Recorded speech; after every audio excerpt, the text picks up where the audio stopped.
বহু বছর ধরে তিনি ছিলেন ভারতের অন্যতম জনপ্রিয় শিক্ষক।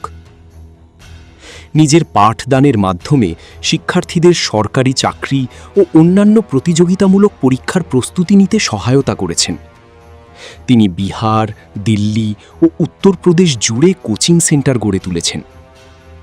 তার ইউটিউব চ্যানেলে ২৬ মিলিয়নেরও বেশি সাবস্ক্রাইবার, শত শত শিক্ষামূলক ভিডিও।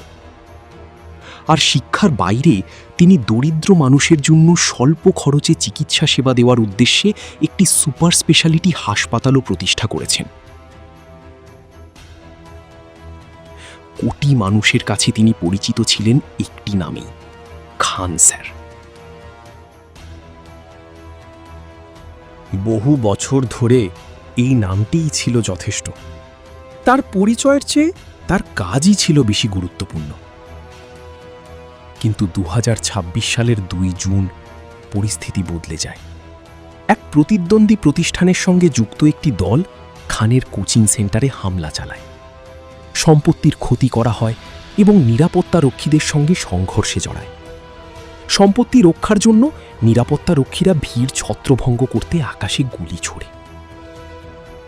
পুলিশ উভয় পক্ষের বিরুদ্ধেই মামলা দায়ের করে, কিন্তু কিছুক্ষণ পর ঘটনাটির মূল বিষয় থেকে জন আলোচনার কেন্দ্রবিন্দু সরে যেতে থাকে।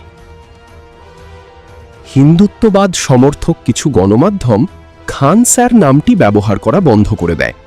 পরিবর্তে তারা তার প্রকৃত নাম ব্যবহার করতে শুরু করে, ফয়সাল খান। একটি নাম যা তার ধর্মীয় পরিচয়কে সামনে নিয়ে আসে। অনেক পর্যবেক্ষকের মতে এটি শুধু শব্দের পরিবর্তন ছিল না, এটি ছিল উপস্থাপনার পরিবর্তন।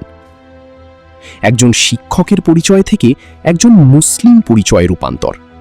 এই প্রেক্ষাপটে নাম পরিবর্তনের বিষয়টি একটি বৃহত্তর বিতর্কের অংশ হয়ে ওঠে।